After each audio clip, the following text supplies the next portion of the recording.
maybe this is really bourgeois of me, but we want fuller lives, and we want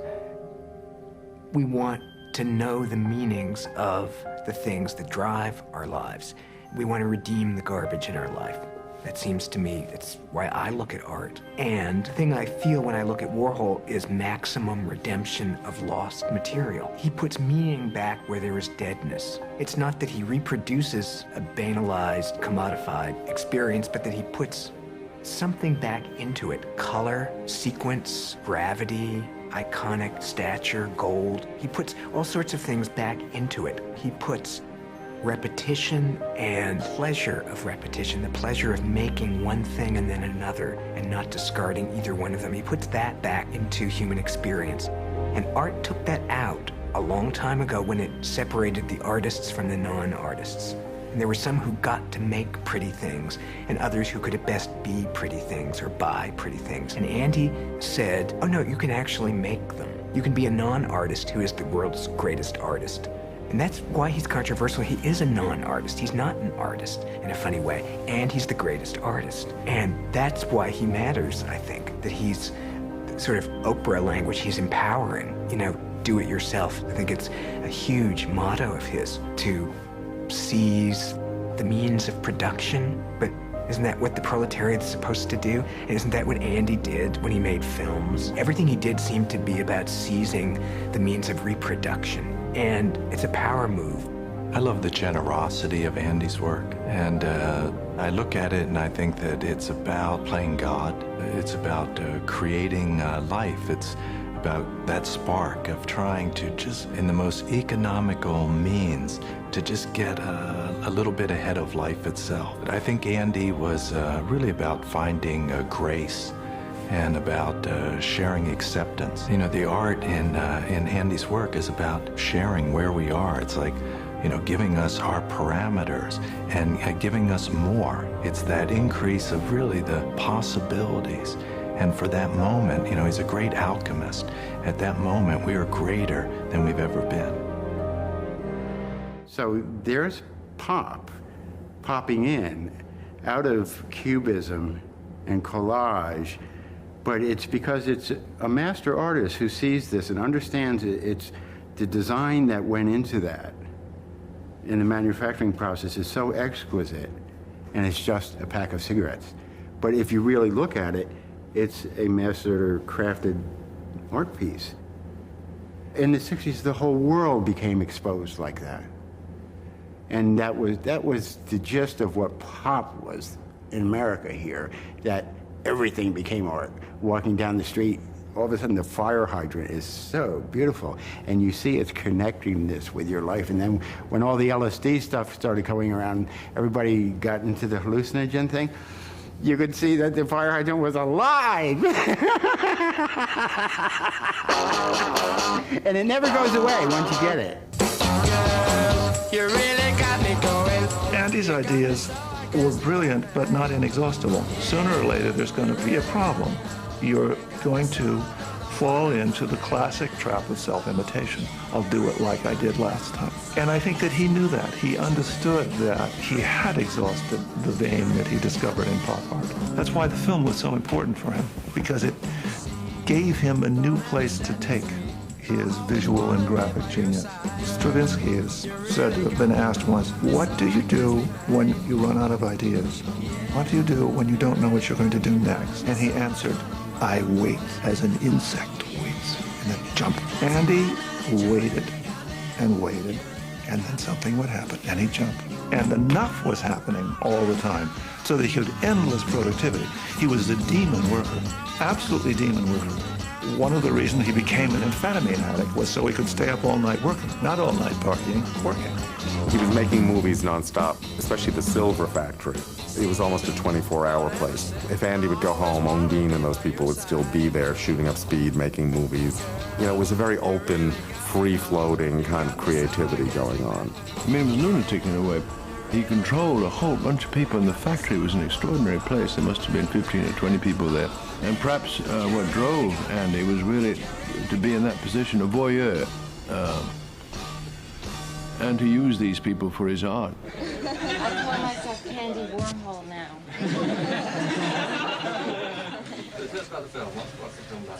It's called Blonde on a Bum Trip. Are there any marbles? What's it about? It's about a naive young lady who goes to Hollywood to make it big. Andy was attracted to self-destructive people. Andy was attracted to addicts in a way. Andy liked people who were extremely one thing or another. He always said that he liked beauties and talkers. He liked people who looked good, or he liked people who could talk a lot and have these very sort of extreme personalities. They were the raw material of his films, of his art in that sense. But I think those people, burn out. Drag queens, I don't think, have the world's greatest life expectancy rate. There were a lot of destructive people around. And they were destructive of others and destructive of themselves. It was going on constantly. And Warhol has been many times reproached with some justice for having let it happen. And he needed them, among other things, artistically. He needed them because he needed ideas. He was the receiver of ideas. He was not the generator of ideas. He was the receiver of ideas. Something would come by him and it would work for him, and he would do it. What he was trying to do was bring in the whole world until something hit and happened. He was receptive in a way that meant a kind of absolute openness to him. But sooner or later, it was going to have to get really hairy, and it did. I'm a phony? Well, so are you. I think the narrative was, if you let in everyone, you let in madness too. And in it came. Lousy creep. Get your hands off me. I'll do violence, all right. I suppose there's also the Jesus narrative that becomes more evident retrospectively. Looking backward from the Last Supper paintings through his assassination or near assassination, sense of Andy as martyr, scarified body, gunshot wounds. Also the sense that part of the Jesus narrative or the martyr narrative is a sense of Andy being a representative man who has to take on the sufferings of mankind, or whose plight is symbolic and universal, and that it's somehow altruistic for him to endure his tribulations because he's doing it for other people. Though there's often a sense that Andy picked on others or abused others, I think the story is really more that Andy felt himself to be the martyr or the victim. On the surface, Andy was so cool, so heartless, but I somehow sensed that underneath there was always this kind of pain, this ultra-sensitivity, this hypersensitivity, because he was so sensitive. He saw it all. He knew. He felt. He could read between the lines of what everybody was saying. I think it's like everything kind of came together in Andy, and it was a burden for him. Do you want me to tell you about Andy? Oh, go ahead. Anything Andy does is fantastic because he's a saint. A saint. Yeah. Saint Andy the First. He really loves people. So anything he does is beautiful because he sees the best in everybody. He sees God wherever he looks and in whoever he looks at. So that's why they call it art, because he's just very good, He's very pure. So they call it art. That's what they call art. And something just done with a touch of divinity. Fudge.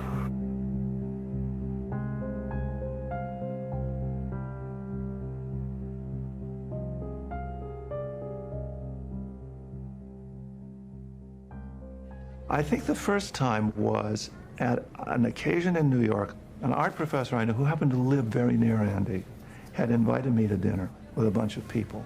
I arrived and we were sitting there and chatting, and she said, "I'm going to put you beside Andy Warhol." And I thought, it's really terrible, because I was intimidated by him. He was very famous. But also what he was famous for was that he was so cool. I thought, I'm this nobody who's going to sit by this famous guy, and he's going to be all the stuff that's made him famous, and I'm going to be all the stuff that's made me not. And it's going to be pretty grim. right? And I also had a reputation for being totally silent. So I would say hi, and he wouldn't say hi back, or something like that. So we sat down, and he said something, and I said something, and he said something back. And about 45 minutes later, I looked up, and it was like I'd been in a trance. Everyone had left the table. We were locked in this conversation. It was completely hypnotizing. He'd given me his complete attention, and I had given him my complete attention, so much so I didn't even notice what other people were doing. He was the almost magnetic power. That was very striking. One of the things that Warhol understood that a lot of great business people understand is you can't lead in America. You can't get up in front with a flag and make people go anywhere. What you do is you move to the edge, declare that the center, and let everybody reorganize the world around you. And in a sense, that's what Warhol did. He created a center that was on the edge. But basically, the world would reorganize its way around it. At the end of January '64, Warhol found a new studio. He needed a different space. There's a simple entry in his day books where he kept a record of all his expenses. New studio, I think the date is January 24th or January 26th, and the address, 231 East 47th Street. This is the studio that became, or would become, the factory. The factory, how to explain the impact of it, what it felt like, is really rare, something that probably hasn't happened in this century in the art scene. It was just the ultra salon, but in the days of acid trips, you know.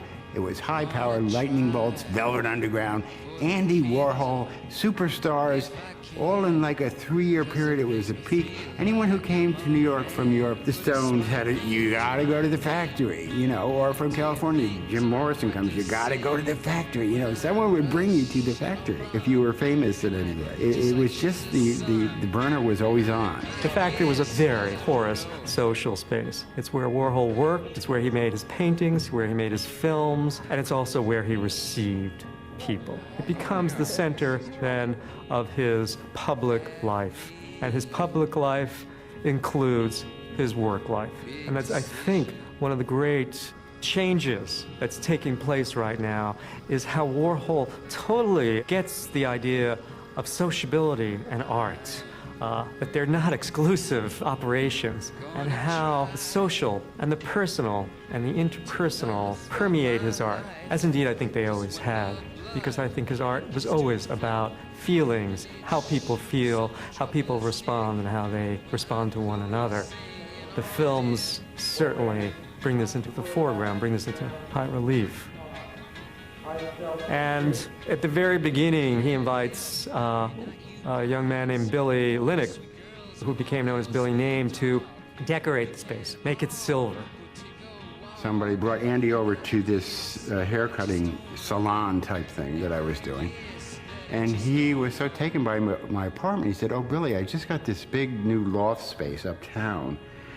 Would you do this to my new loft, you know, the silver thing?" It was a perfect time to think silver. Silver was the future. It was spacey. The astronauts wore silver suits, and their equipment was silver too.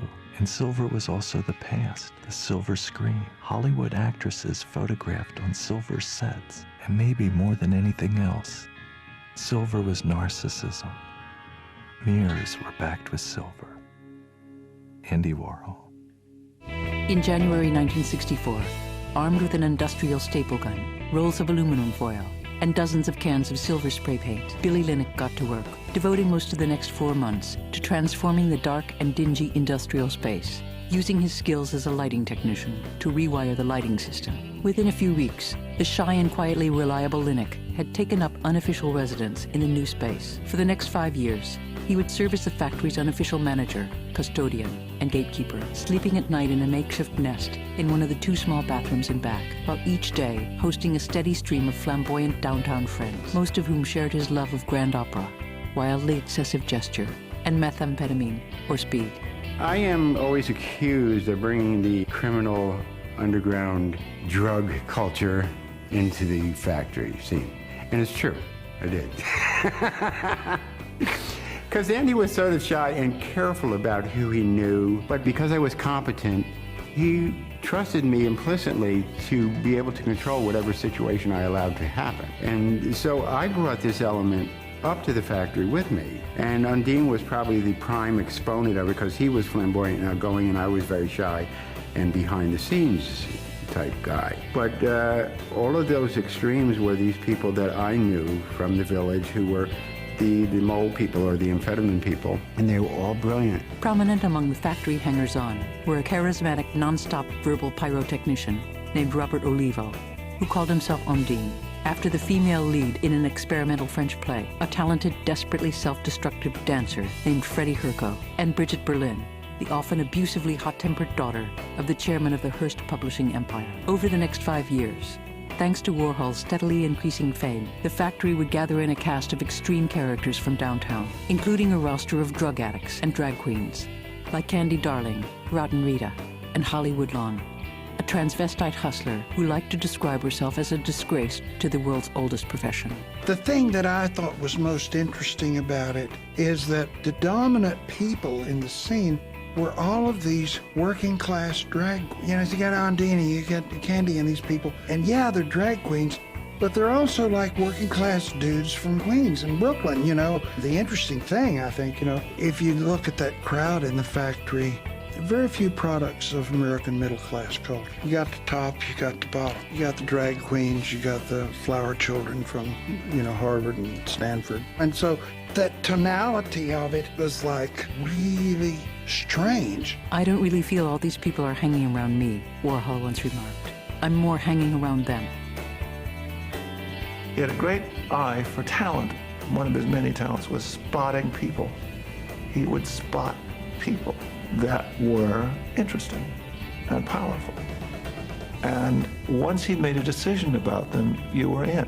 That made these people who had spent most of their lives being rejected and treated as scum feel pretty good. They couldn't wait to gather around. It was the great good place. It was the other world where you could go and everything would be good. You could be a freak. You could be out of it. So he created this place where the misbegotten of the world could all gather and feel great. I think, in a sense, the factory was a microcosm of what went on in the 60s, the confusion, the anti-establishment, marches, protests, insistence of the individual, the sense of getting away from the normal. All of that was part of what Andy stood for. Excess, drugs, speed, except not by him, but by everybody around him. Always hypersensitive to the effect of any drug, Warhol himself rarely took anything stronger than a diet pill called Obitrol. And even then, never more than a quarter of a pill a day. Though that was enough, he recalled, to give you that wired, happy, go, go, go feeling in your stomach that made you want to work, work, work.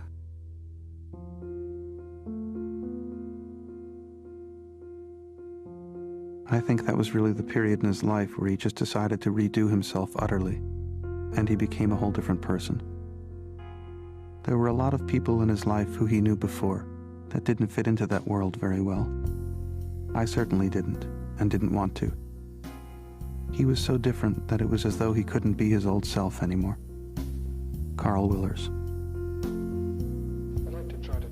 Little by little, as he moved further and further into the spotlight of his own increasing celebrity, the boyish, faintly elfin and open vulnerability of his younger days began to give way to an increasingly inscrutable public persona, modeled in part on the hip and sometimes sullen outward demeanor of Billy Lynnock's Mole People. I don't really understand. Once voluble enough, he rarely laughed or spoke in public now, and when he did, adopted a strange, emotionless voice that some compared to Jackie Kennedy's public speaking style. I'm so empty today, I can't think of anything.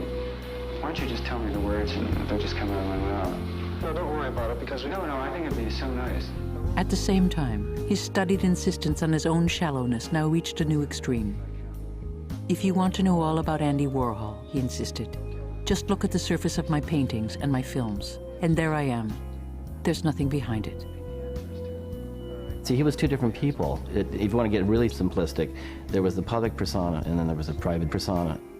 He always said he couldn't draw, okay? But he was a great draftsman at the same time. He said he couldn't read or didn't like to read. He read all the time. He was a good conversationalist, But then in public, the screen went down, and his persona that he created, this artwork of himself, comes forward. And then you made, and then I made things like, An effacement of personality, which was at the same time an assertion of personality. And he got that right away, because he was a very smart guy. You know? So if I pretend to have no personality at all, I'll be Andy Warhol.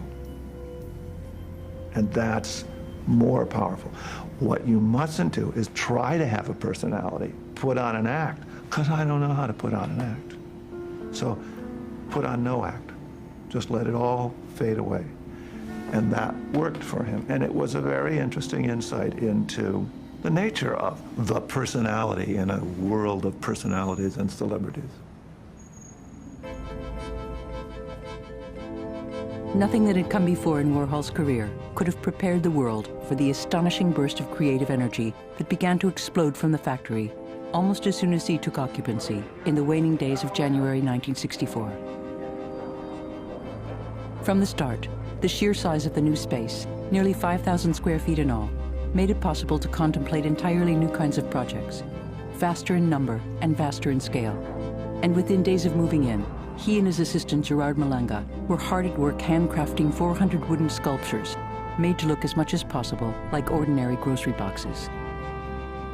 You can look back at photographs of the studio when he's making the box sculptures in February and March of '64, only a month after he's been in the studio. And the box sculptures are laid out on the floor of the studio, lined up, box by box, on brown paper, being painted by hand and then silkscreened one at a time, and it looks just like an assembly line, looks like a factory. In fact, it's the first time where you really get a sense that what's still basically, of course, a cottage industry is being accelerated. The momentum's increasing, the quantity is increasing. It becomes much more like a factory. Between '64 and '68, he produces 3 times as many works as he does between '61 and '63, but his sense of the momentum is constant. Maybe it's just the quantities that are shifting. So many of the breakthroughs of what we think of as the breakthroughs are going on constantly. That spring, as the first box sculptures rolled off the assembly line at the factory, dramatic proof came that his paintings had lost none of their power to create shock and outrage. Asked to create a giant mural for the New York State Pavilion at the 1964 World's Fair, he settled on a series of criminal mugshots drawn from the files of the FBI. The giant 20 by 20 foot multi-paneled silkscreen, called The 13 Most Wanted Men, had just gone up when on April 16, 1964, a week before the fair was to open, the architect Philip Johnson called to inform him that Governor Nelson Rockefeller himself had deemed the piece offensive and insisted it be replaced within 24 hours. When Warhol suggested replacing the mugshots with a giant image of the fair's president, Robert Moses, Johnson angrily dismissed the notion. In the end, Warhol had the mural painted over in silver. "That'll be my art," he said.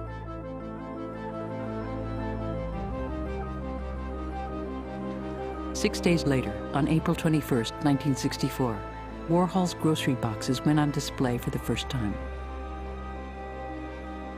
A huge crowd of curious onlookers lined up around the block, eager to see the show.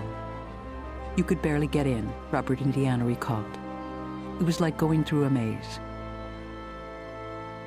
Andy, a Canadian government spokesman said that your art could not be described as original sculpture. Would you agree with that? Yes. Why do you agree? Well, because it's not original. You have just then copied a common item. Yes. Well, why have you bothered to do that? Why not create something new? Because it's easier to do. Well, isn't this sort of a joke, then, that you're playing on the public? No. It gives me something to do. That night, Warhol threw open the doors of the factory for the first time and let the world in. With rock music blasting from multiple speakers and the dazzling glare of the red, white, and green spotlights Billy Linick had hung, glancing hypnotically off the silver walls, the loud and raucous event, the first of many that would help define the cultural ferment of the next half-decade, would be remembered by many people in attendance as the night the 60s began.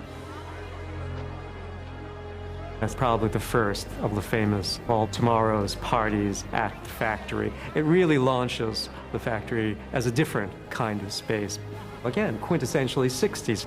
High and low, high society, uptown, downtown, rough types, polished types. It mixed like carnival. Everything came together. The soapbox show and the opening of the factory marked a crucial turning point in Warhol's career. If the crush of people at the Stable Gallery were proof that his fame was continuing to rise, many old friends were baffled by the sea change his personality had undergone in little more than half a year. Many more were baffled by the box sculptures themselves. And in the aftermath of the show, even longtime supporters like Ethel and Robert Scull began to back away, canceling their order of Brillo boxes. Warhol himself, though deeply wounded, refused to linger over the setback, taking instead the advice he would often give to other artists in the years to come. "Don't think about making art," he said. "Just get it done. Let everyone else decide whether it's good or bad, whether they love it or hate it. While they're deciding, make even more art." By then, Warhol had long since begun to take his own advice, moving in new directions and plunging into the artistic possibilities of an entirely new medium, which for the next 5 years would form the central focus of his artistic output, and which he would use to create some of the most radical and challenging artworks of the 20th century. I remember coming to New York in the early 60s, and he said, "Irving, I've made a movie." And I said, "Really?" I said, "What's it about?" He said, "Well, I can't tell you. You have to see it." I said, "Okay." And he took me into a little viewing room, and he sat me down and left the room, and the image came on, and it was called Kiss. It wasn't titled, but it was about two people kissing, lips touching, and no movement, and no movement, and no movement. And I said to myself, I remember distinctly saying to myself, it's a slide. And he's testing me for one reason or another. But I was determined to sit, and I sat and watched, and no movement, and no movement, and then the man blinked. And it was like a revelation. So, along with everything else, Andy was doing nothing less than reinventing cinema from the beginning and taking you through the whole process on his terms. How's that for a challenge? I think the movies are extraordinary, by the way, and I think they represent a really rich body of his activity. The other way of thinking about the factory is the film factory, the dream factory. This is where Warhol is making his films. He's been making films since 6 months before, since the summer of '63. And it's quite clear that even before he's making films, he's thinking about making film. And there are techniques and structures in his early paintings of the '60s that are very cinematic and have a relationship to film. The serious critics agree now that is where he finally had to go. He could not say what he wanted to say in sculpture and painting or sketches. He had to move to film, and that's the definitive work. I think that there was an easy transition from being a person, a graphic artist who worked in a still medium to be hung on a wall, to the very early films, Eat, Sleep, things of that sort. And it was particularly so for the Andy Warhol who went around saying, "Oh, it's so beautiful," and focusing on things that no one would notice. Maybe Chardin would have noticed somebody eating a mushroom and done a great painting. But most of us think, what the hell are we talking about? Someone's eating a mushroom, big deal. But to just turn a camera on that person and watch while that happens, actually just take it all in, was enough for Andy. And it was a visually very interesting thing to do. As for what makes it art, is because it is a serious examination of the nature of existence. And those early films were very serious, the silent ones. If you say that art, sculpture, and painting studies the instantaneous, right? Space and the instantaneous in human experience, film is brought in to study the time dimension that men live in. Film will deal with that which reveals itself through time. So Andy's first films were handheld camera. He went out and got a tripod, put the Bolex on a tripod, and basically said, I'm going to see what the camera does without interfering with it. So he would do the 3-minute rolls of 16mm black and white Tri-X portrait thing. He said, I want to make a movie, so I will. I don't know how to make a movie, but I'll just make it. I'll film a guy sleeping. And, you know, it turned out to be totally brilliant. He made his first film in the summer of 1963, shooting hour after hour of his friend and sometimes lover John Giorno as he slept in the second-floor bedroom of his apartment on East 74th Street. I've very often been struck with the fact that how rarely we are actually in a position to see the way a painter might see in a sustained way. For example, how rarely you get a chance to look at someone's face as a portraitist might look at a face for a minute or 2 or 3 or 4 without an exchange happening. Andy did that in film. And then I think with the first of his masterpieces among film, which is Sleep, he came up with a fascinating idea, which is what these films offer that paintings don't is literal clock time. There's no cutting, there's no jumping around in time, it just goes straight through. To look at someone asleep, which is in itself a very interesting and involving experience. How many people have looked at their children asleep and been completely absorbed in it? Found it a very fascinating and deep experience. Here is this person asleep, the poet John Giorno. And the camera looks at this in literal clock time. And what is it looking at? It is looking at the time in the day for all of us when literal clock time disappears. And we go into another kind of time, sleep time, dream time, in which hours and minutes are mixed up together. Now, that is what I call a stroke of genius. To stare at that hour after hour and know that what's going on is literal time disappearing inside the sleeper's mind is fascinating. Now, how many people want to sit and watch all 8 hours, or is it 6 hours of sleep? I cannot say. It won't be millions, I'll tell you. But nonetheless, it's an idea that is fascinating and brilliant. I saw the show and the tension was just tremendous. It kept building up. It was really? a huge crescendo. Oh.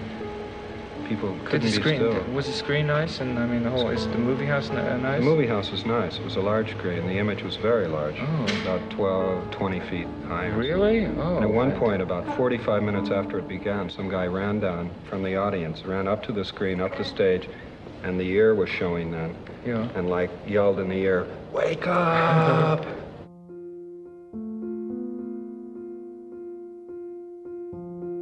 In all the early silent films of the period, Warhol insisted upon one basic departure from reality.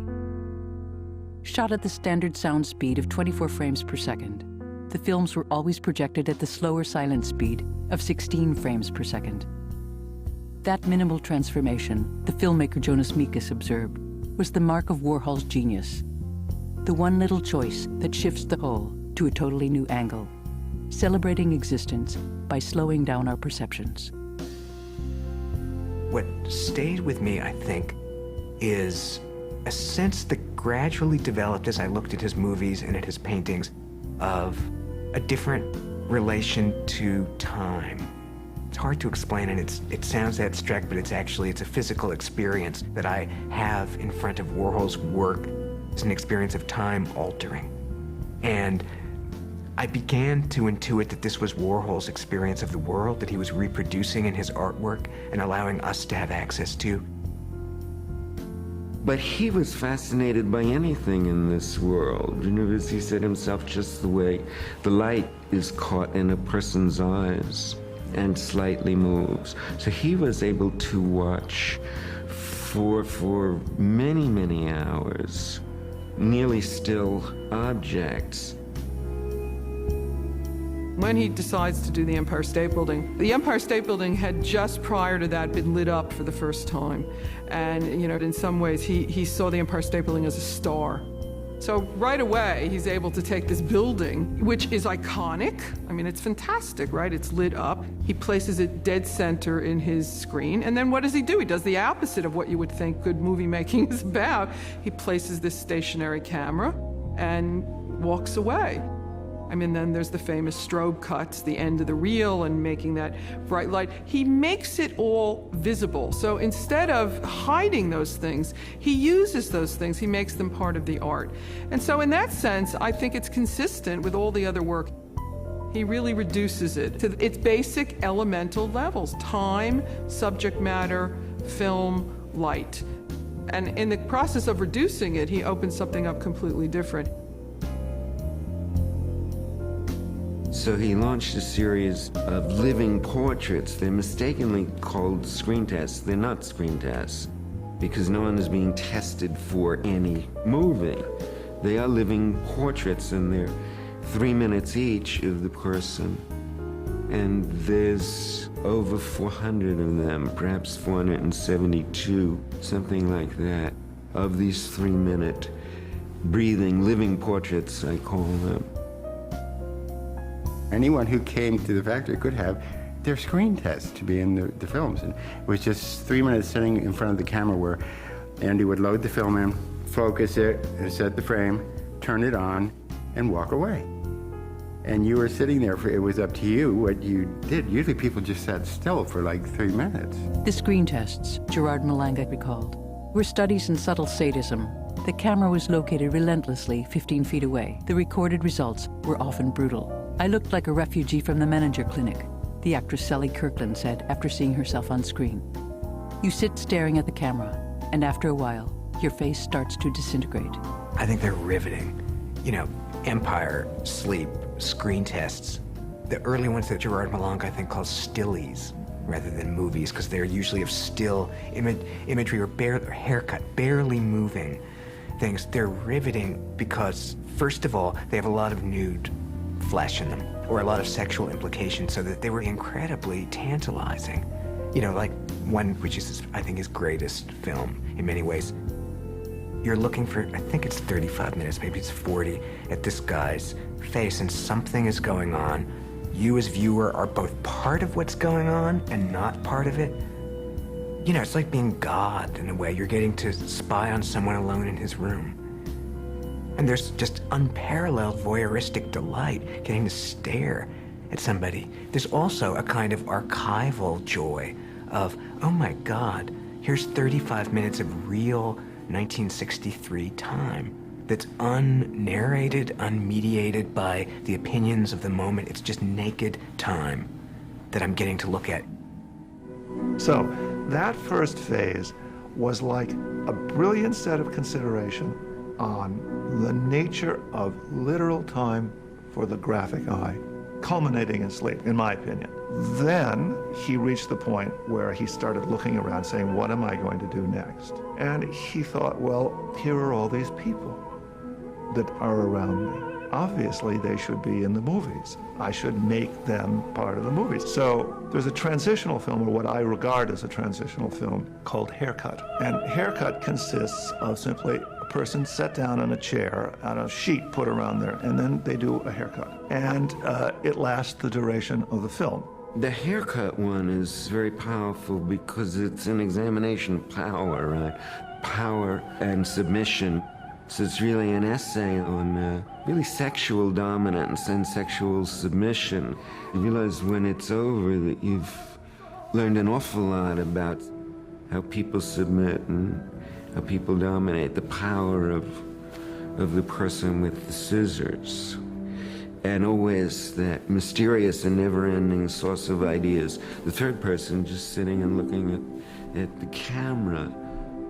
See, the point is to make you always aware that you're watching a movie, to stop that Hollywood thing that goes on, where you're sucked into it and believe it's true. The Warhol films never allow you to do that. to stop for 1 minute thinking that you're looking at a film. To stop that is to make the audience aware that there is no one watching this person except themselves. So you become aware of yourself all the time as perceiver. I think that there is in Andy a very powerful drive to look and not touch, to see and not connect. He retains his passivity. He is the opposite of the director. He's the anti-director. He is not trying to create his vision, not trying to make it happen on the screen.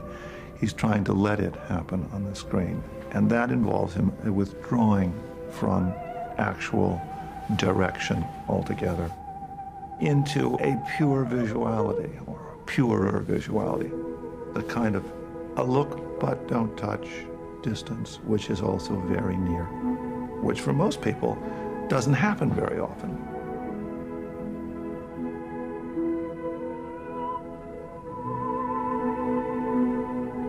That voyeurism, which I'm sure was part of his psychology, a deep part of his psychology, drove him always. That is, for Andy, the notion of eros, of sexuality, also was, I suspect, a lot of look but don't touch. He was someone who intensely disliked being touched. So he wanted to create a distancing space around himself, which was the only way he could be close, safely close. And I think that that worked beautifully in the early films, because it is exactly what they do too. Andy didn't want to be the one in front of the camera. Andy wanted to be behind the camera. He wanted to record other people's bodies as stand-ins for his own. And so, absolutely, the axiom of Andy Warhol is that every beauty, every image is Andy. And that Andy did not make images of ugliness. Everything is a face. Everything is a beautiful face. Even if it's urine stains or a Coke bottle, it's on, in some level, a human face, as beautiful, as desirable. Andy became famous by making other people famous. You know, I mean, we're talking Mr. Passive Aggressive here. We're talking passive aggression at the level of genius. He made people famous, and then he became famous for making people famous. Andy didn't really ever present himself as a star. He presented himself as a star maker, but I mean, but how shrewd. He created a factory, he made himself the boss. He wouldn't pay anything into anybody. It was supposed to be fun. And what was the fun is that, you know, if whatever kind of sex you wanted was available there, whatever kind of drugs you wanted was available there. So, in a sense, he was sort of fueling his own career, you know, with the darker impulses of the people that came in there. Of all the figures pressed into service over the next 5 years, as Andy Warhol's on-screen surrogates or stand-ins, none would play a more crucial role in the complex and increasingly volatile atmosphere of the factory than the succession of on-screen alter egos he called superstars. Troubled souls, for the most part, drawn from the retinue of rebellious socialites, aspiring actresses, fashion models, and drag queens, pulled into the orbit of the factory by his growing notoriety. And he had just bought the Oricon Sync Sound 16mm camera because he wanted to go into sound, because at that point, silent films would no longer say what he had to. But he felt that silent films now were a block of work that said what he could with silent film. And now he wanted to go into sound, the next step up. And he wasn't sure what he was going to do. From there, it was a very short step to suddenly saying to the factory freaks, do something on the screen, not just sit there, do something. Don't just sleep, don't just eat, don't just hold still, but do something. And to do something, you have to give them a suggestion. And this is where Ronnie Tavel came in. And he said, all right, I will give these crazies something to do. I will write scripts for them, and they will perform it on camera. And he got Andy, and he proceeded to make the films of the second phase happen and possible. The new superstars Warhol's sound films would create were real, one man later said, not hidden behind the protective veneer of acting out a character created by someone else. There were a few people used who were trained actors. So you basically get non-professionals, who are interesting to look at and who will reveal themselves in some way. Non-actors can be even more interesting than professionals, because now we'll have the real person. The screen can capture the real person and directly revealing human nature rather than through a character. I mean, at one level, it was like a Judy Garland movie. Hey, let's all do a show. You know what I mean? But it was like the X-rated version of a Judy Garland movie. Hey, I'll make the sets. We'll just go naked. We won't wear costumes. I mean, it was like, it had that aspect to it, and it was fueled by amphetamines, which again makes one probably more verbal than one would normally be, and fueled by the anxiety of sort of sexual confusion.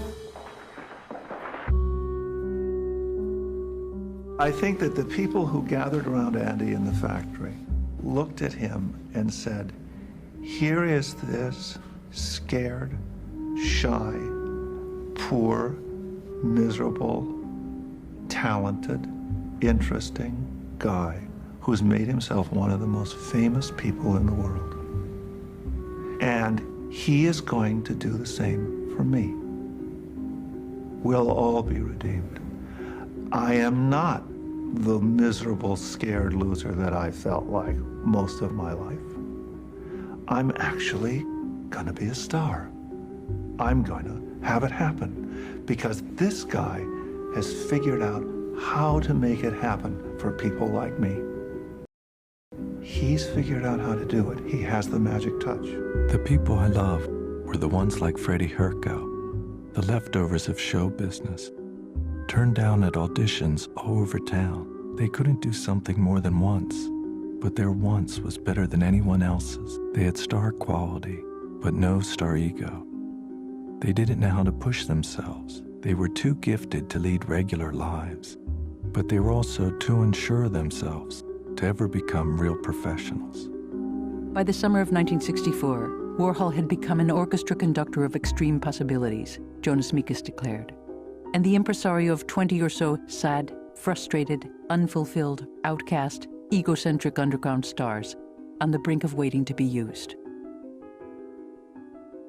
Andy was like the Marquis de Sade, Emile de Antonio observed, in that his very presence acted as a kind of release for people so they could live out their fantasies, get undressed, or in some cases do very violent things to get Andy to watch them.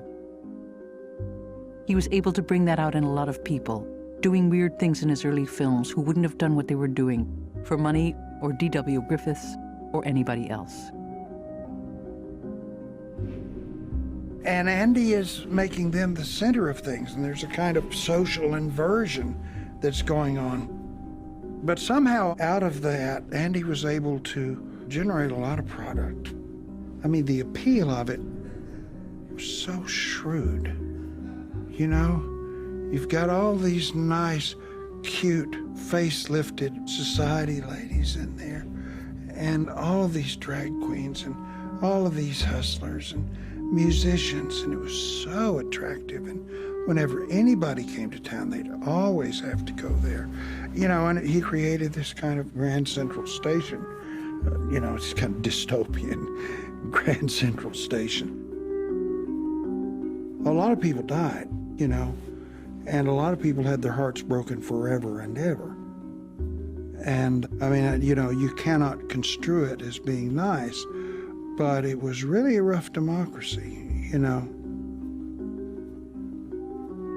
In October 1964, the factory registered its first casualty when Freddie Herco, convinced he could fly, danced out of an apartment window, high on speed, and plunged to his death. He was just dancing and danced right out the window on Cornelia Street And died, and Andy said, gee, isn't it too bad we weren't there to shoot it? I turned frigid when I couldn't believe somebody would say this, and people have criticized me and said, well, didn't you understand he's speaking about the aesthetics of somebody dancing out the window and killing themselves? And I think I have a right to say, no, wait a minute. There is a line that you don't go beyond, and this man does not know that line. I don't think he was really a bad person. I think he did some awfully bad things, you know. I think like anyone, when Andy suddenly found that he had acquired the stardom that he was mimicking, which is what he was doing, it is hard to undergo that moment in which you find that you can make people do things and you're kind of drunk with your own power. And I think there really was a period in the 60s in which Andy indulged himself. But, I mean, you talk to his brothers, you talk to anybody, most people loved him. Most of the people that worked the factory loved him. I mean, there are people who hate Andy, and quite a few of them, but not many people whom I have met who knew him disliked him. A lot of them disliked his parsimony and his manipulativeness. But he was genuinely, you know, a river under his people, you know? I mean, he had a lot more to give than he took. If somebody wants to be in movies, you can buy their life and say, we'll do 2 movies of your life for that year, or 3 or 4 or 5, depending on how interesting that person is. If their life is interesting enough, they can go on forever. In '65 at the Silver Factory, the tempo took a change when Edie Sedgwick came in from Boston with her Harvard clique and to be the new girl of the year. Jane Holzer was really the first girl of the year, and she got coverage about that. But Edie came in at like this angel out of a cloud of blue, just with the lightning strikes around her. She was so poised, such a director and actress at the same time. She had this poise of complete composure, and when she walked into a room, everyone was on point. I think it's sheer beauty. She had sort of a gamine look, very long legs, very pale face, very pale lips, and a waif in a way. Time sort of stopped when you were with her. I think she may have been the very first of the great superstars. And she came to New York, and Andy Warhol took a look at her at this Lester Persky party, fell in love with her. Of all the superstars drawn into the orbit of Andy Warhol's career, none would match the brilliance with which Edie Sedgwick blazed across the firmament of the factory in 1965. From the very start, the ravishingly beautiful, deeply troubled 22-year-old heiress held a special fascination for Warhol. With her pale good looks, aristocratic pedigree, and restless, drop-dead charm, with a deeply addictive personality and family shadows that included a predatory father and 2 brothers who had killed themselves less than 10 months apart the year before. Sedgwick had more problems than anyone I had ever met, Warhol said. Gerard Malanga called her the personification of the poor little rich girl. She was an enchanting creature. I helped do a book on her, really to find out why, at the age of 28, she died. The girl with everything on her way, this amazing beauty, very gifted in a funny way, an artist, could have been a good actress, I think. But then she got tied up with Warhol, and of course for Warhol it was a great thing to have this creature to take around. She sort of became at his side all the time. They went to parties together. What happened when he met Edie Sedgwick was that he saw her as his ticket to Hollywood. That was very clear. And he wanted me to write scripts that more and more were Hollywood films to show off her talent so he would be bought by Hollywood and make Hollywood movies. His only dream that he was never to fulfill. Oh, wow. Great. Their first film effort together, a 1-character piece starring Edie as herself, was called Poor Little Rich Girl. Most beautiful coat in the world. Though half the film was out of focus, Edie's charisma shone through anyway, and her career as an underground film star was launched. For their next project, Warhol asked Tavel to write a new script for Edie. Something in a kitchen, he said. Something white and clean and plastic.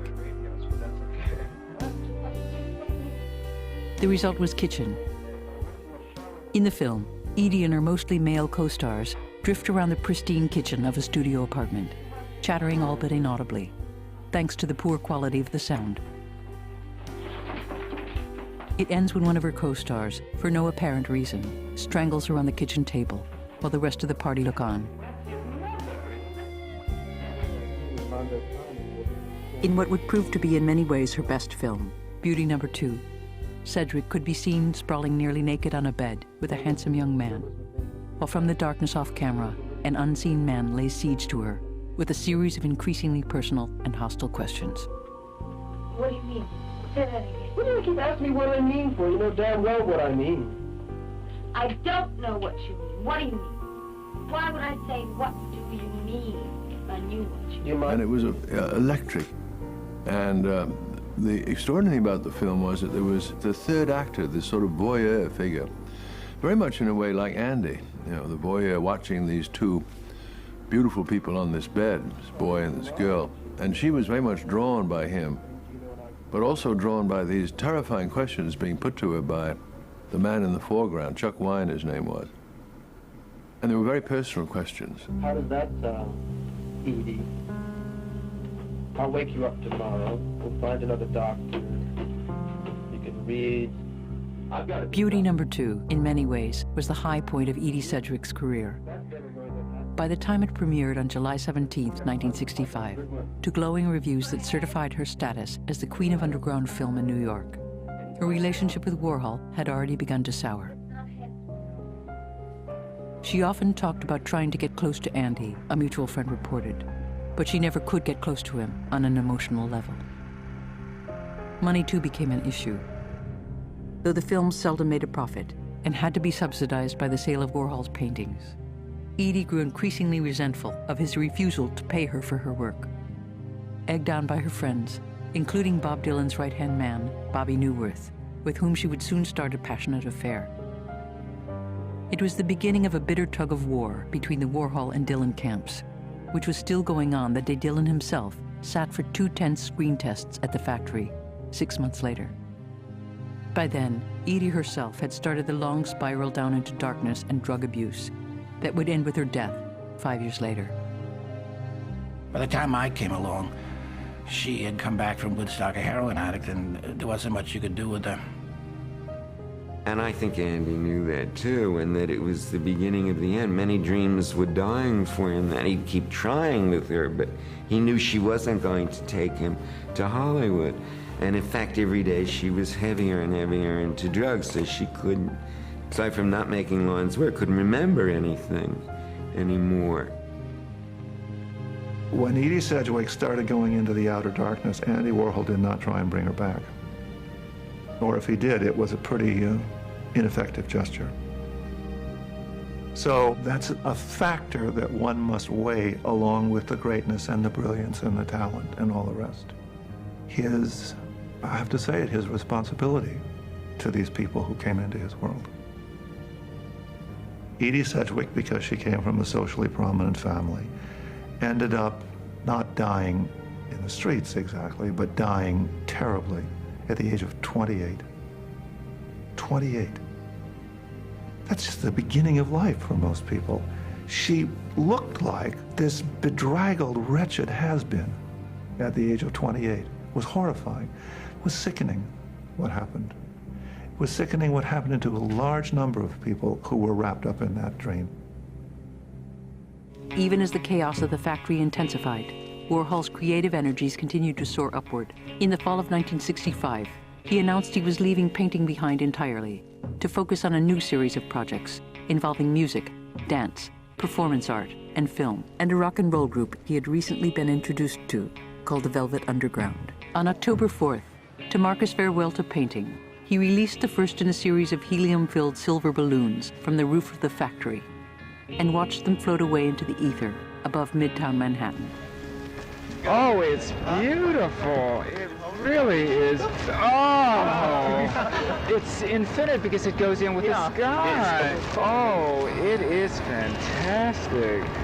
This is one of the most exciting things that's ever happened. It was the beginning of what would prove to be the most creative, chaotic, and fateful period of his entire career.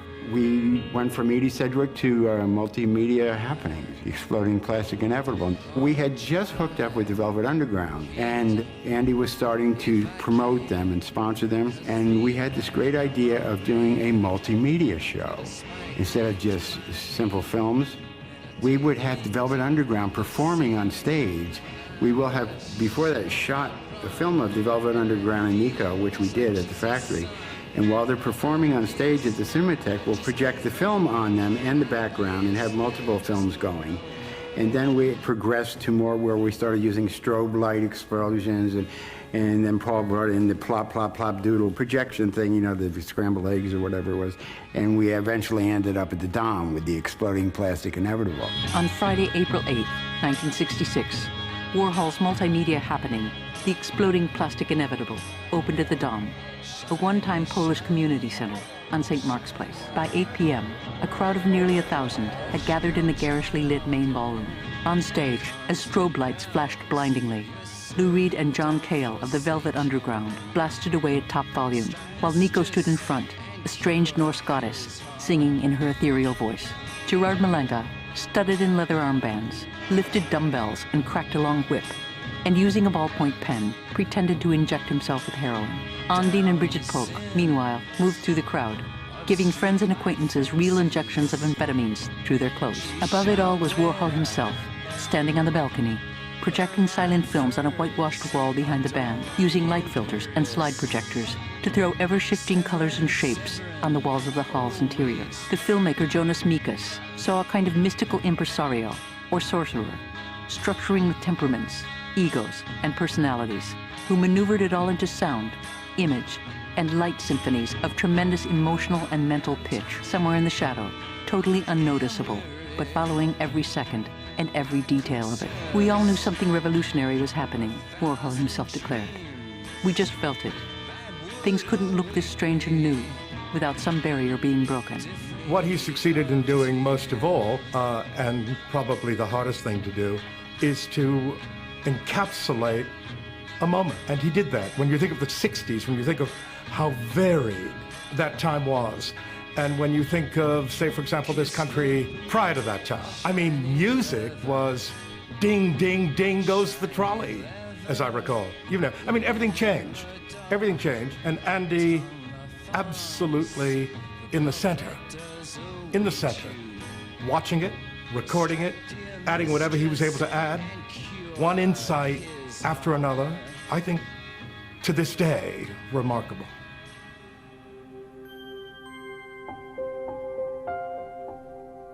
We were in the back room of Max's Kansas City, where he always held court, right? And he waited for the whole crowd to leave the table and go off and dance or fool around. And then he just picked up a napkin and he drew a line in the middle of it, dividing it in half, and wrote B on one side and white on the other. And he said, I want to make a movie that is a long movie, that is all black on one side and all white on the other. And do you understand? And I said, yes, right. That was to become Chelsea Girls. I saw right away that something like Kitchen and Shower, these are white films, and Edie is white and silver. Vinyl, certain of the screen test things, these are black movies, right, the sadomasochistic ones. And that they would be juxtaposed on a double screen using 2 projectors. Shooting on the film's 12 unrelated scenes began in June 1966 and went on for nearly 4 months in the dimly lit interiors of a rundown retreat on West 23rd Street called the Chelsea Hotel. Warhol completing an average of 1 33-minute sound reel a week, some in color, some in black and white, with nothing for the factory regulars to go on beyond the few sketchy scenes Tavel had provided.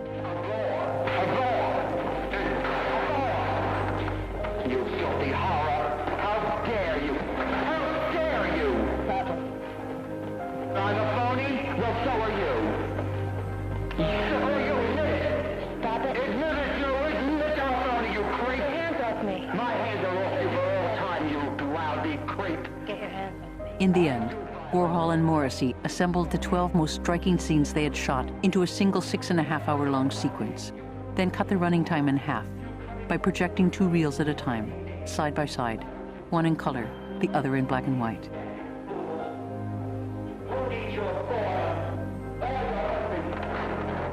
I'm sorry, but that's a artistic bore. Little Miss Phony.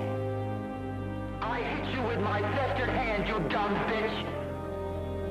Chelsea Girls is, I think, plainly the most brilliant and successful and artistically important of all the films, without any doubt, because it is a really successful synthesis of the two aspects of Andy's genius. One, what was happening with these crazy people, and a way of integrating it not into narrative, for which he had no gift at all, but into his graphic genius. And that is the dual screen and the projectionist as a kind of orchestra director. I think that was a genuinely dazzling idea. Visually dazzling, artistically dazzling, and a wonderful way of incorporating all these people into a coherent work, built exclusively upon what Andy did like no one else could do, which was arrange the visual scene. And that, therefore, it makes it his best film. The idea of having the camera be witness to the weirdness of his characters, of these people, worked there as it never worked again as well, and never worked before as well. It's a genuine achievement, and I think it will be a lasting contribution to the whole history of film. December 11th, 1966. It has come time to wag a warning finger at Andy Warhol and his underground friends and tell them politely but firmly they are pushing a reckless thing too far. It is time for permissive adults to stop winking at their too precocious pranks. It is particularly important to put a stout spoke in Mr. Warhol's wheel. Bosley Crowther, The New York Times.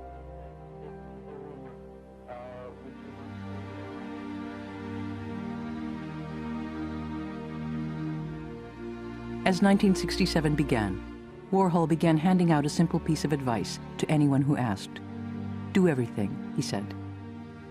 The success of the previous year, culminating in the Dom concerts and Chelsea Girls, had enlarged his ambition still more.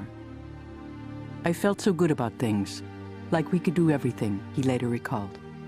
I wanted to have a movie playing at Radio City, a show on at the Winter Garden, the cover of Life, a book on the bestseller list, a record on the charts. And it all seemed feasible for the first time. And in the mid-60s, at the factory, we were steering American culture in the popular arts sense. And the feeling of that was there. We could feel the power. We knew exactly we were at the pinnacle of this great wave. And we were so it. He was so popular that I remember on one occasion he got a double to be him. An amazing story. He got this fella, somebody, I think he, at the factory one day, somebody said, Andy Warhol's got a speaking engagement out in Wisconsin. Would you like to be Andy Warhol? So this fellow went out to Wisconsin, got a sort of a makeup on so he looked vaguely like Warhol, and got away with it until he went out to some place when the airplane landed. There was a windstorm or something. It blew up off all his makeup and his hair. So he was found out. And then, of course, he got into the papers, you know, got into Newsweek and Time. Andy Warhol's fake, his doppelganger. But it couldn't go on.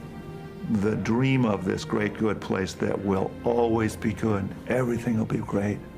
All these drugs and all these beautiful, strange, weird people and all the ways in which the incompetence of these talented people was forgiven. It was all fine to be just who you are, the wreck that you are, you know. All of that got challenged when sooner or later one of them had to be destructive. I mean, really destructive. Whatever comes along. Like somebody called up yesterday, a girl, and she said, I have a script called Up Your Ass. And I thought the title was so great, and I was so friendly, I just told her to come up. But she still, you know. Andy was vulnerable. He didn't have defenses. Like I said, the factory was always open to anyone who came in and wanted to play with us and become a part of us, and if they could, they could. You know, we didn't have any stipulations, you gotta be this or do that. They came in and they fit, and you know, Valerie Solanas was one of them who found her way there.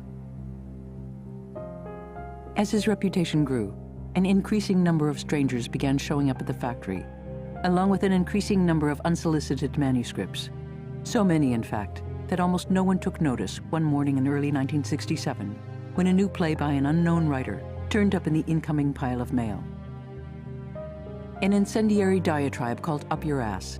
It was the work of a deeply troubled 30-year-old writer named Valerie Solanas, who, forced to scratch out a living turning tricks in the East Village, had recently embarked on a campaign against the entire male sex, writing a blistering anti-male manifesto and founding a group called Scum, the Society for Cutting Up Men, whose only member was herself. She was an angry person, and she had to turn tricks, you know. And I think it's one of the reasons she came to hate men even more. And she had to go through that whole period of street living, selling herself just to be able to get a place to stay.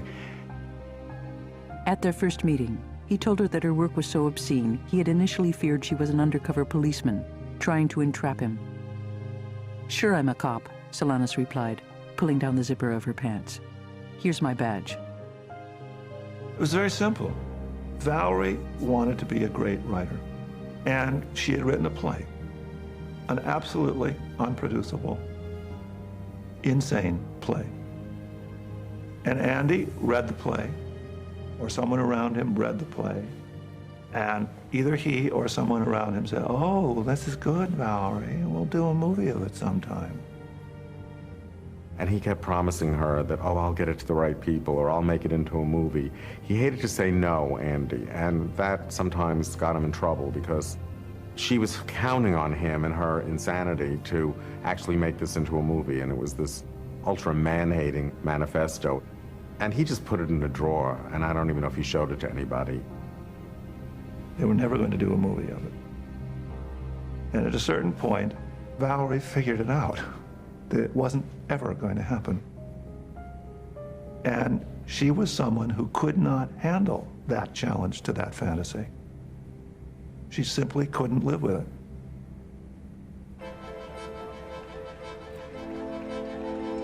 As the summer of 1967, the summer of love, turned to fall, a new mood began to spread across the country.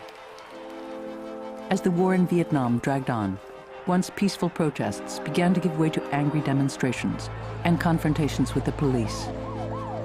Increasingly now, racial unrest exploded into violence on the streets of major cities, where every sign of urban decay, from drug use to white flight, was on the rise. When you walked in the factory, there was a sense of peril, with Undine shooting up down in the back, with Rona having a tantrum, or Irene Nicholson clawing Andy, saying, "You have to marry me, you have to," you know, all these crazy people. And Henry Geldzahler stopped coming over after a while, and Jane did too, because it was a little disturbing for her, because she needed attention, you know. And with Undine and Bridget around, those monsters would just, with their tongue, tear people apart. You're dealing with people that are unstable to begin with. And then you provide a situation in which they use very dangerous drugs and hallucinogens, or even amphetamines, which are going to drive people over the edge. Lou Reed actually said something. Lou said, you know, so there come a point in that world where if you don't want to die, you've got to be hip enough to be square. And there are a lot of dead people that weren't hip enough to be square. The year before, another factory regular, Danny Williams, had left a pile of clothes on the beach and disappeared into the sea. And with each passing month now, the psychic toll of the factory seemed to be on the rise, exacerbated by drug use, angry infighting amongst the regulars, and rising anger at Warhol himself. I think you're right. I mean, I think everyone that was close to Andy ended up having very ambivalent feelings. It almost always developed into a love-hate thing. Because, you know, you started off feeling inspired by Andy and ended up feeling used. Because he really sucked you dry. More and more, behind Warhol's back, factory regulars took to using the nickname Ondine had coined for him. Drella, a contraction of Cinderella and Dracula. At once the ragged stepsister who transforms herself into a princess, and the bloodthirsty vampire who sucks people's blood. There's a moment of revulsion. There really is. And I can understand that. When you're writing about somebody as strong and as troubling and as powerful as Andy was, as a writer, at a certain point, you wake up one morning and you go to the desk and you say, I hate this son of a bitch. This is a really disgusting human being. I went through real revulsion. Now, I don't feel that still, but I went through a phase of it. And I can tell you what disturbs me, which is you watch people around you that you've made promises to and who are there because they are thrilled to be around you. And they are killing themselves. And you don't do a damn thing about it. Nothing. Maybe you can say, I can't save them, but you try. You think about trying. I don't think that Andy did. I think it was a price of his passivity that he didn't really try. As the mood in the factory turned increasingly uneasy, Warhol began getting angry phone calls from Valerie Solanas, enraged he had not made moves to produce or film her play, and insisting he return the manuscript she had sent. And so she now started calling about, I want my script, I'm gonna come over and get my script, and we couldn't find it.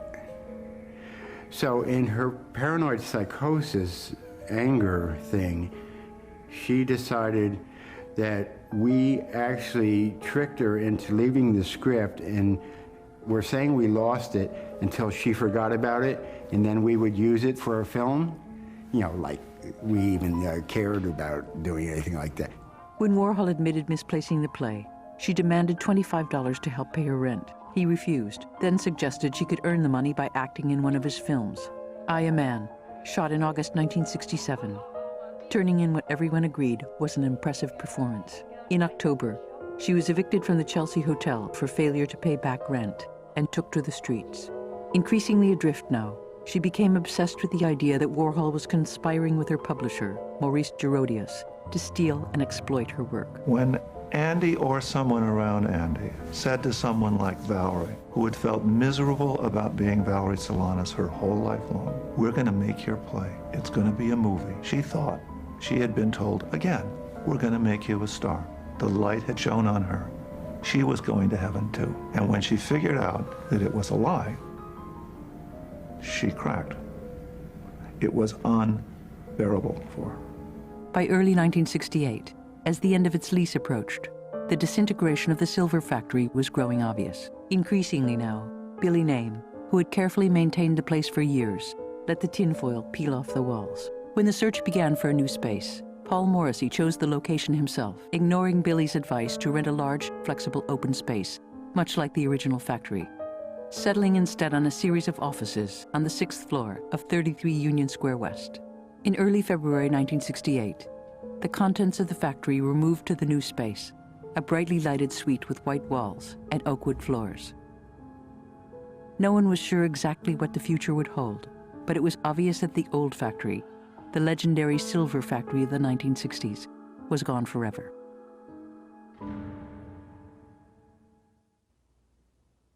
I can't tell you exactly when the change occurred, but my guess is late 60s, post the shooting. I think. You know, he was so accessible and so available, anybody could go to the studio until this madwoman nearly did him in. Valerie Solanas was her name, and she thought Andy was obliged to make her a movie star. Andy didn't feel that way. But that was her thinking, and as a result of his not coming across, she shot him.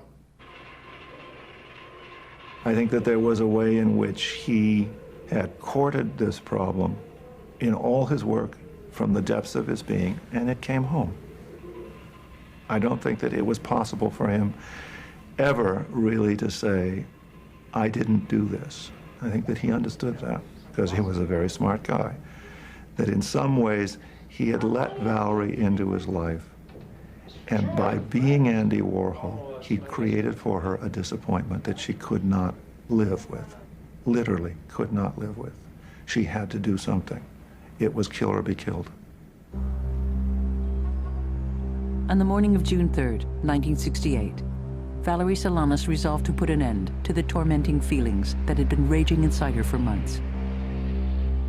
Dressed, despite the warmth of the late spring day, in a thick turtleneck sweater and heavy winter coat, and armed with 2 automatic pistols concealed beneath her outer garments in a brown paper bag, she went first to the Chelsea Hotel on 23rd Street, looking for her publisher, Maurice Gerodius.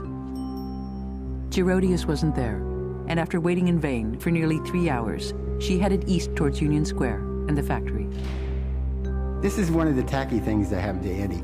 He was even second choice to be assassinated. Gerodius, her publisher, was the first thought she was going to get. She went over to the Chelsea Hotel with the gun, and he wasn't there. She waited all afternoon, and he didn't come in. Because the factory was relatively close, we're in Union Square. She said, Gerodius, he isn't going to show up. Well, I'll go get Warhol. She shot him because somebody else she wanted to shoot wasn't home. And when she finally realized he might not be there, she came, sat in front of the office to shoot Andy. She was going to shoot somebody that day. Up in the factory, Paul Morrissey greeted her with casual contempt, brusquely telling her Warhol wasn't coming in. A lie, since he knew Warhol would be coming in later in the day, then curtly asked her to leave. Stymied again, Solanas headed back downstairs and waited on the street. I was there at the office. It was a Friday, I think, and she kept coming up from 1 o'clock on, and she said, when's Andy coming? I said, he won't be in today. Come next week. And then she came back up 2 hours later. Where's Andy coming? I said, no, I told you he's away for the week. She came up 3 times. She was still waiting on the street below when at 4:15 p.m., Warhol pulled up in a cab with his new assistant and boyfriend, Jed Johnson, in tow. Solanas chatted with the 2 men affably, then followed them into the elevator and rode with them up to the 6th floor, where Fred Hughes, Billy Name, and a sheepish Paul Morrissey greeted them as they spilled out onto the factory floor. She had a raincoat on, and I said, now, Valerie, you caught me making up a lie. I'm sorry, but now I'm going to have to force you to leave because I can't have you here. I'm just teasing her. And she backed away from me, and suddenly her hands went into her pockets, and this thing came up, and I didn't understand what she had. And the phone rang. I went to the phone, it was Viva. I was talking on the phone. I said, here, talk to Andy about something, and I left that section. I went to the back of the studio, and suddenly the shots rang out. No one in the factory was paying much attention when Solanas quietly slipped a .32 automatic from beneath her coat, aimed it at her tormentor, and fired. The first shot went wide, and though everyone in the 6th floor space heard the crack of gunfire, at first only Warhol himself clearly understood what was happening. No, Valerie, don't do it, he shouted, as she advanced towards him with the gun, shakily firing a second time, and again missing her mark. She shot at Andy, and he was very sensible. He fell to the ground and actually hit his head on a corner of a desk, so he had a red mark here. And he laid on the ground as if he was shot. But she, being a little more crazy and clever, went up and put the gun up to his body. As Warhol lay on the floor beneath the desk, Solanas deliberately approached to within a few feet, carefully took aim a 3rd time, and fired again. The bullet this time ripping into his right side, just below the 4th rib, tearing a path through 7 major organs before exiting from his back. I felt a horrible, horrible pain, he said, as if a firecracker had exploded inside of me. As gouts of blood splattered from Warhol's horrific wounds, Solanas turned her attention to a visiting art critic named Mario Amaya and fired off 2 more shots at point-blank range, striking him in the hip. Scrambling to his feet, the stunned Englishman somehow managed to leap into a tiny office at the back of the factory before she could fire again. We closed the door between the front and back, and I could see through the window what was happening, and she was going to shoot Fred. Fred said, don't shoot me, Valerie. She said, I have to. It's so stupid. As Solanas moved towards him with the gun, Hughes fell to his knees and pleaded with her to leave. She paused for a moment, turned away to call the elevator, then turned back, put the gun directly to Hugh's forehead, and prepared to pull the trigger. Before she could do so, the elevator door opened behind her, and Hughes, thinking swiftly, sternly commanded her to get in. "There's the elevator, Valerie," he said. "Just take it." For whatever reason, Solanas paused uncertainly for a moment, then obediently stepped into the empty car and fled, leaving behind a scene of bloody pandemonium. I was in the dark room when I heard the shots, and when I got out, and up front, Andy was lying on the floor in a pool of blood. And people were like running around like chickens with their heads cut off, you know? So I went over and I picked him up in my arms, and he was still sort of conscious. And I was crying, and he said, "Oh, Billy, don't make me laugh. It hurts too much." You know, he was sort of getting delirious, like, too, you know, but he was still conscious in my arms then. But then he went out again, and I guess didn't come to until the hospital, and we didn't know if he was going to live or die. It was a real trauma because, from my point of view, someone I really loved was really hurt and was dying. It took 23 minutes from the time of the shooting for the ambulance to arrive. When it did, the two-man crew was unable to fit the stretcher into the cramped factory elevator and had to carry Warhol's profusely bleeding body down 6 flights of stairs to the street. Once in the ambulance, the dying artist lost consciousness completely, regaining it long enough in the emergency room at Columbus Hospital to hear one doctor say curtly to another, "No chance." The doctors were standing over saying, "Well, this guy is DOA. We can't do anything for him." And Mario Amaya pops up, says, "You can't let him die. He's a famous artist and he's rich." So they brought in this Italian specialist, and only because Mario was there. Not long after arriving at the hospital, Warhol's life functions ceased, and a minute and a half later, he was pronounced clinically dead. But the lead surgeon, Dr. Giuseppe Rossi, realizing who his famous patient was, refused to give up, and cutting open Warhol's chest, massaged his heart until it began to respond, then set to work on a staggeringly complex operation that would take more than 5 hours to complete.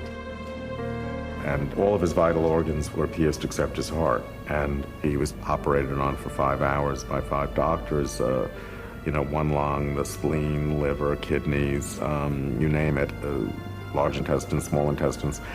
And afterwards, they told Paul Morrissey and Fred Hughes and Jed Johnson, he's probably not going to live. He's probably going to go into a state of shock when the anesthesia wears off because of the trauma of the shooting, followed by the trauma of this multiple operations, and probably lose him. Well, we'd like to know, really, since he's still in a critical condition in that he's still being operated on, we'd like very much to know if his chances are improved now. It's a terribly shocking blow for us. He was a man we can only consider to be in the midst of life. He's there around us all the time. We see him and we know him and we talk to him. We feel his presence. He has a kind of magic presence, and that's partly why this kind of circumstance could have occurred. People were attracted to him.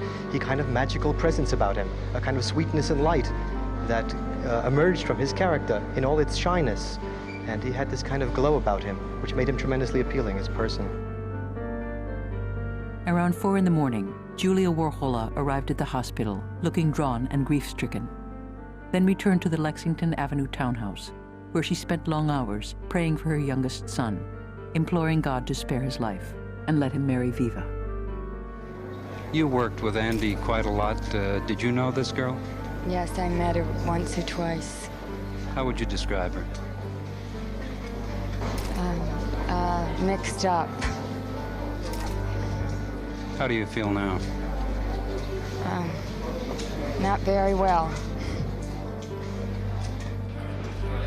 4 hours after the shooting, Valerie Solanas surrendered herself to a traffic policeman near Times Square, handing over her guns and saying simply, "He had too much control over my life." For days, Warhol lingered on the borderline of life and death, passing in and out of consciousness, uncertain most of the time what was going on around him. He was in a deep delirium 2 days after the shooting, when the television in his room brought bewildering news of Robert Kennedy's assassination in the kitchen of a Los Angeles luxury hotel. It was also strange to me, he later recalled, this background of another shooting and a funeral. I couldn't distinguish between life and death yet anyway. And here was a person being buried on the television, right in front of me. I wasn't sure if I was back. I felt dead. I kept thinking, I'm really dead. This is what it's like to be dead. You think you're alive, but you're dead. I just think I'm lying here in a hospital.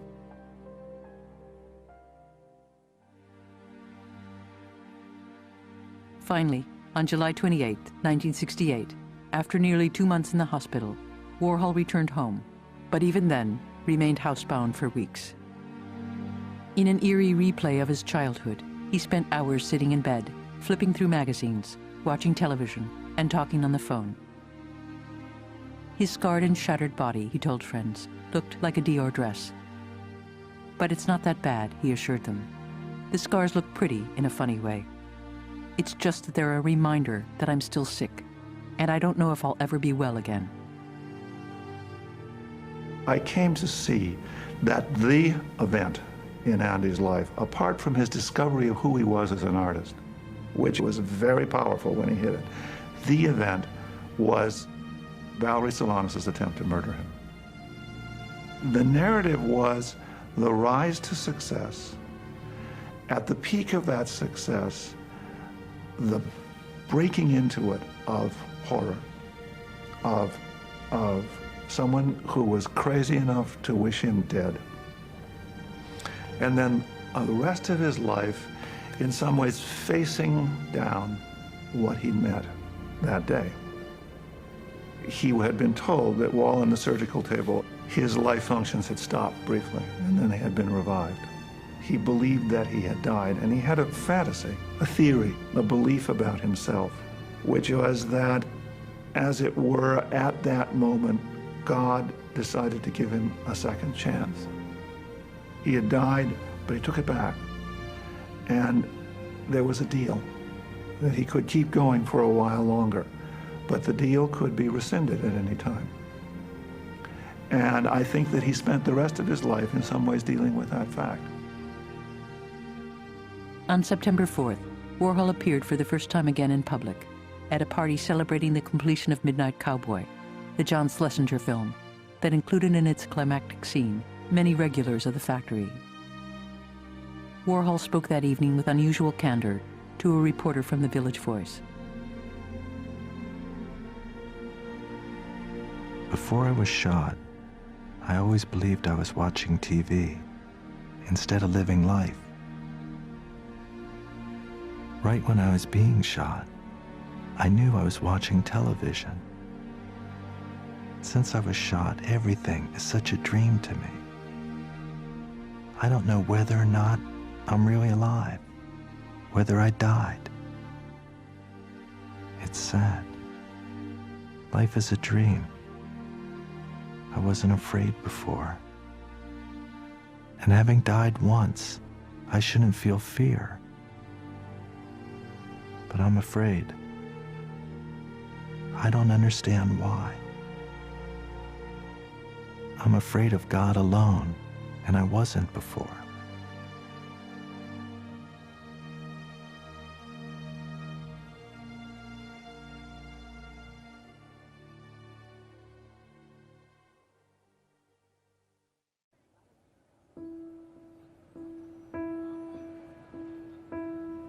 I'm here to tell you that Valerie turns Andy's life into a beautiful narrative of before and after. It's just the ghostly precision with which she cleaves his life into real Andy and posthumous Andy, any way you want to look at it. She makes vivid and actual all the scars that were already present, the holes, the punctures. Every issue in Andy's life and art, Valerie is an entrance to, and she's also a dramatic engine. The great question after he'd been shot was there any way that he could continue to be Andy Warhol and fully move into a new phase? And that's a matter that has been greatly argued. He himself said many things indicating that he thought that in some ways it was over for him, that he was just imitating himself. But maybe that would be great too. Oh, it's so beautiful just to imitate yourself. For nearly 18 months, Warhol himself seemed to be adrift, searching for a new direction, and to a large extent, failing to find one. It's clearly traumatic. He can't work, he can't paint. In 1969, he starts painting again, but painting really doesn't begin to accelerate for a couple of years. His whole approach to the notion of the porousness of the studio changes too. At the moment, what we seem to see reflected in that strange face is a sickness for which there may be no cure. Andy, in what one fervently hopes is just another put-on, begins to look more and more like the angel of death.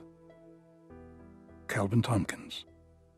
And then remarkably, little by little, he began to find his way, partly out of necessity, partly out of sheer instinct, as always following the current of the time, gathering himself, and heading off into the new world of the 1970s. While most people were still reeling from the aftershocks of the 60s. In the years to come, with the help of a new entourage, he would reinvent himself once again, adapting and transforming the role he had taken on 20 years before, when he first came to New York, that of the commercial artist. Isn't life a series of images that change as they repeat themselves? He himself would later say, looking back. I started as a commercial artist, and I wanted to finish as a business artist. During the hippie era, people put down the idea of business. They'd say money is bad, and working is bad. But making money is art, and working is art, and good business is the best art.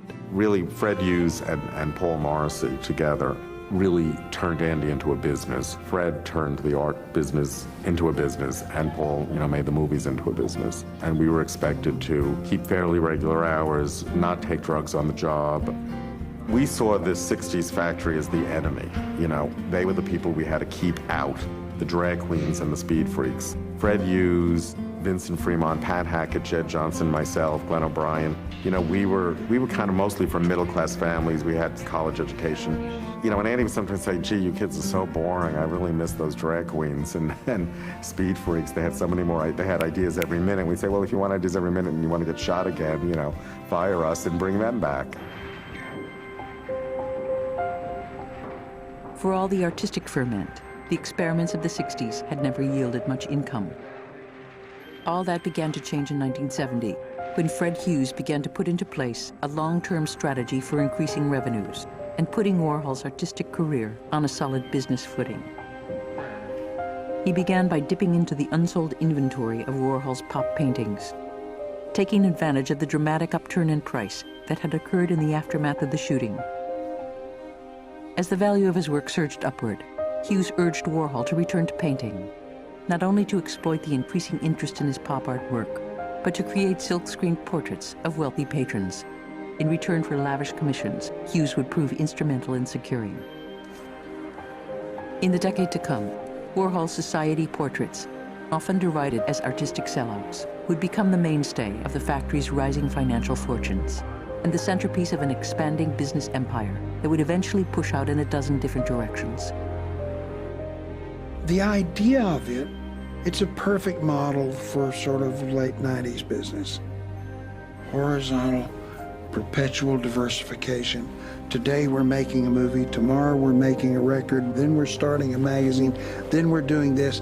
The magazine supports the movies, the movie stars support the magazine, the portraits finance everything.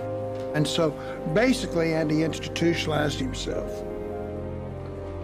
In 1972, he put into motion his well-timed return to painting, beginning with a commissioned portrait calculated to reprise the shock of his early imagery. A silk-screened portrait of the leader of communist China, whose little red book, The Quotations of Chairman Mao, had become a minor bestseller that same year. He worked with the famous image of Mao, which every Chinese school child had, and took that image and he defused it. So these paintings are fascinating for that, because here is this monster, but turned into this sort of effigy. And he was a fantastic colorist.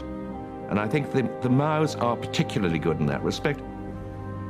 They've held up incredibly well. I think that the big ones are great, monumental, and have an overwhelming sense of scale. And the little ones are also very intense. They have extraordinary intensity. By 1974, Warhol's commissioned portrait business was booming. charging $25,000 apiece for each original 40 by 40-inch canvas, with steep volume discounts if the client ordered multiple copies of the painting. He would bring in over $1 million in commissions that year alone. They changed the face of portraiture. And he had this Polaroid with this hugely long lens, and he'd take a few Polaroids of you, and then, whatever it was, 2 or 3 weeks later, these magical images appear. They turn the sitter into a star. And I think that's what Andy liked doing. I think he said everybody could be a star for 5 minutes or whatever it was. And I think that's what those portraits are about, in a way.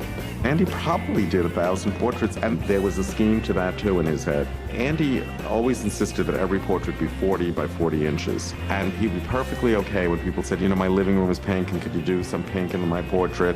But if anyone said, can I make it a little bigger or a little smaller, he would not do it. It had to be 40 by 40. And once I said, Andy, why are you so insistent on the 40 by 40 thing? You know, sometimes people want it bigger or smaller. And he said, because I want one day to have an exhibition called Portrait of Society, and I want to have one of every person I painted in one big, you know, interlocking portrait, and he wanted it to be at the Metropolitan Museum. Even that was all thought out. I think there is ample interpretive apparatus in his work to read as profoundly as you want anything he did in the 70s and 80s. His iconography is consistent and deep, and his technologies are consistent and deep.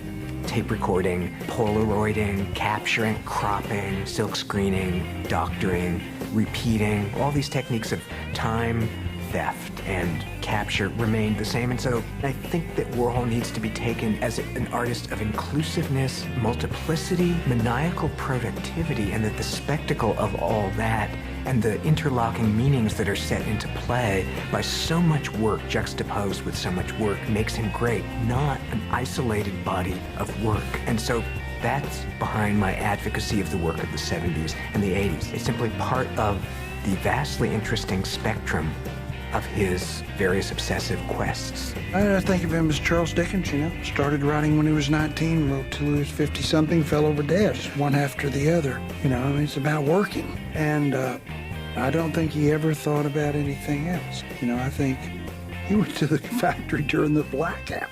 Sat there in the dark and opened the mail, you know. It's taking care of business. The thing that I carry myself is the work ethic that he had. You hear about how he was distracted, and you hear about the discos, and you hear about the hangers-on, and you hear about so many different things. The guy never lost his focus. He always worked.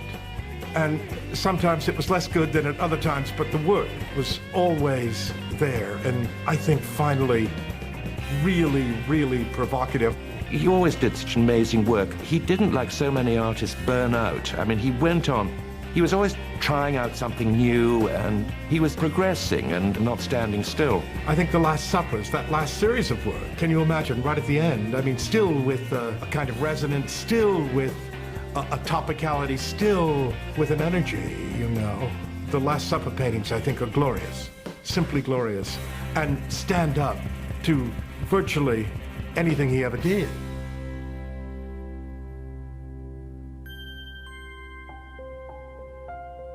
Trust Andy, of course, not to use for The Last Supper the Leonardo or a photograph of the Leonardo in Milan, but to buy a really cheap three-dimensional kind of version of it, the tackiest kind, and use that as his image.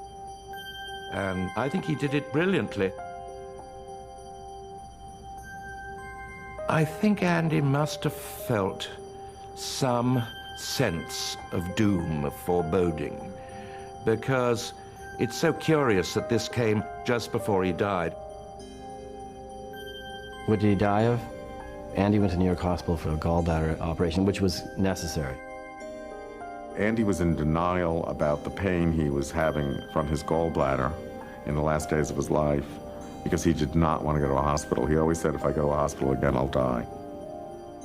But when it got so painful, he finally agreed with all of the friends that he should go in, and they did let him die. And it wasn't because of the gallbladder, it was because of negligence. He was basically overhydrated. They didn't watch the intake of fluids.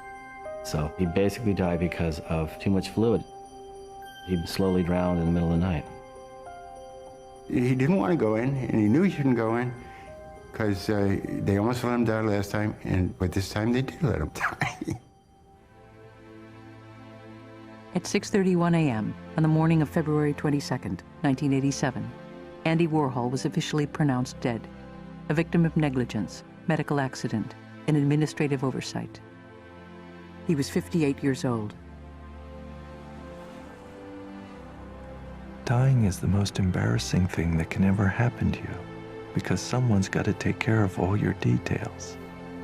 You've died, and someone's got to take care of the body, make the funeral arrangements, pick out the casket and the service, and the cemetery, and the clothes for you to wear, and get someone to style you and do the makeup. You'd like to help them, and most of all, you'd like to do the whole thing yourself, but you're dead, so you can't. Here you've spent your whole life trying to make enough money to take care of yourself so you won't bother anybody else with your problems.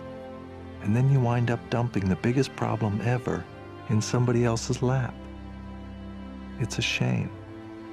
I never understood why when you died, you didn't just vanish and everything could just keep going the way it was, only you just wouldn't be there.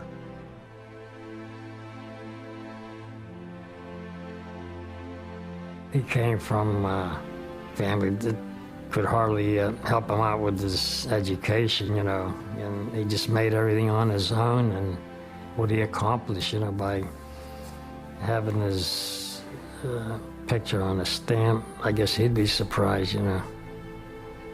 In Pittsburgh, I don't know anybody else that ever had a picture on a stamp. And when I went to the museum in Pittsburgh when it finally opened, I could see his spirit running up and down the walls like waterfalls, you know. And I said, this is Andy's mausoleum. My God, he got where he should be, you know. And his spirit is living in this whole place. His place, as far as I'm concerned, is assured. Among the most serious people in the art world, among the most thoughtful people in the art world, Picasso owns the first half of the 20th century, and Andy, without question, owns the second half. The artists that affect change, real change, are so few and far between. They're just incredibly valuable. They can't be replaced. They're unique. You have to adore these people.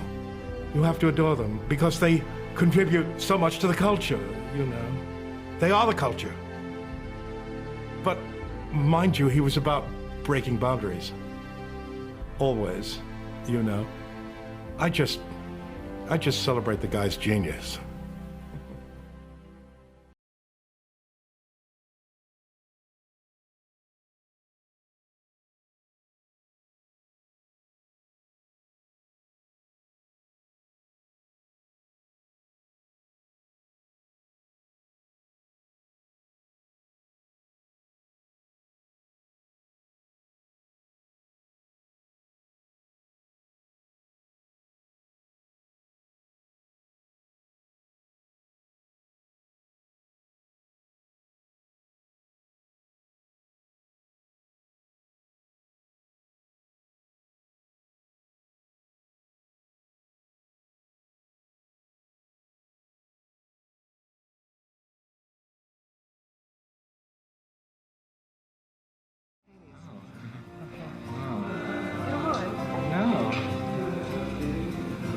Can I really see the camera now?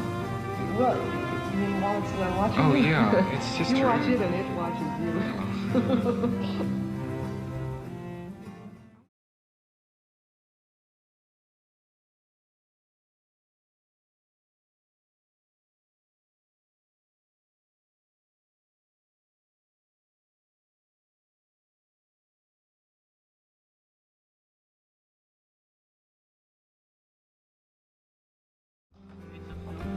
Yeah, it's down in that box down there. Now, Susan, smile. Say cheese. Can we do a cheese movie? All you have to do is say cheese, cheese. All right.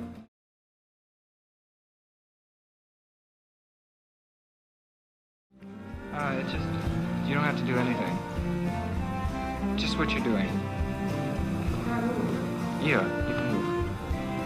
But not too much.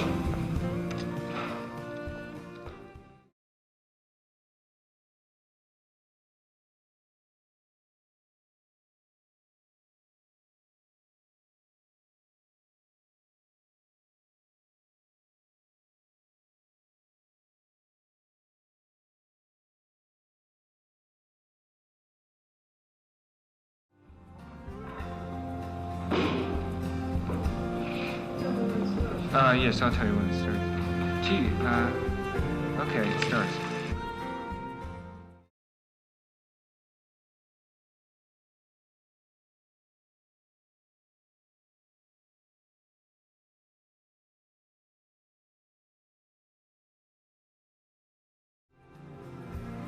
Oh, this is so glamorous.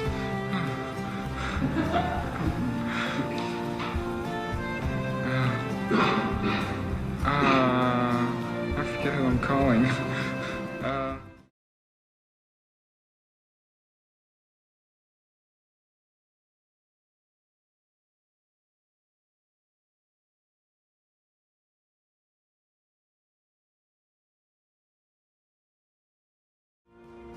No, I was just being funny. No, I said every 15 minutes someone will be famous, or every 15 people will be famous in every 15 minutes. Or... Were you sort of surprised how that has become a part of the lexicon? Oh yeah, I know. I can't understand it. I thought O'Reilly would be. Did you ever think that you would grow up to be Andy Warhol? No. What did you think you were going to be when you were a baby? Actually, I wanted really to be a tap dancer, and I should have stuck with it. It was so great.